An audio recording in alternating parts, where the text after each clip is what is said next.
اللہ کے نام کے ساتھ شروع جو بڑا مہربان اور نہایت رحم فرمانے والا ہے۔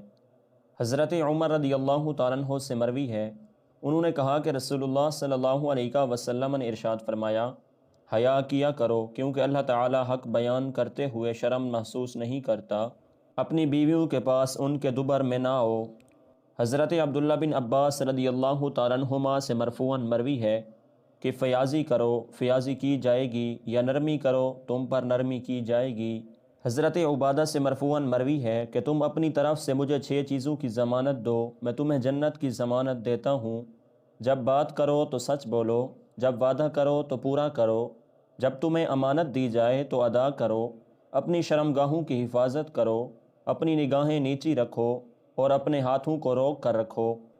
حضرت حمزہ بن عبداللہ بن عمر اپنے والد سے بیان کرتے ہیں کہ انہوں نے کہا کہ میری ایک بیوی تھی جس سے میں بہت محبت کرتا تھا، جبکہ عمر رضی اللہ تعالیٰ عنہ اسے ناپسند کرتے تھے، تو حضرت عمر رضی اللہ تعالیٰ عنہ نے کہا اسے طلاق دے دو۔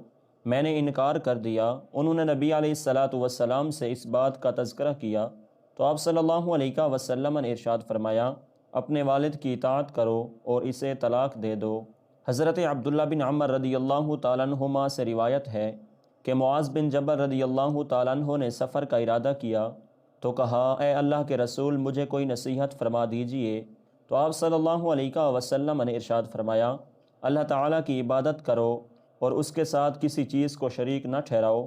معاذ نے کہا، اے اللہ کے نبی مزید فرمائیے، تو آپ صلی اللہ علیہ وسلم نے ارشاد فرمایا، برائی کر بیٹھو تو پھر نیکی کرو۔ معاذ نے کہا، اے اللہ کے نبی مزید فرمائیے۔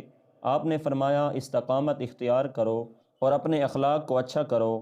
حضرت معاذ بن جبل رضی اللہ تعالیٰ عنہ سے مروی ہے کہ رسول اللہ صلی اللہ علیہ وسلم نے انہیں کسی قوم کی طرف بھیجا تو انہوں نے کہا، اے اللہ کے رسول مجھے نصیحت کیجئے، تو آپ صلی اللہ علیہ وسلم نے فرمایا، سلام کو عام کرو اور کھانا کھلاؤ اور اللہ سے اس طرح حیا کرو جس طرح تم اپنے گھر کے کسی فرد سے حیا کرتے ہو، اور جب گناہ کرو تو اس کے بعد نیکی کرو اور جتنا ہو سکے اپنا اخلاق اچھا کرو۔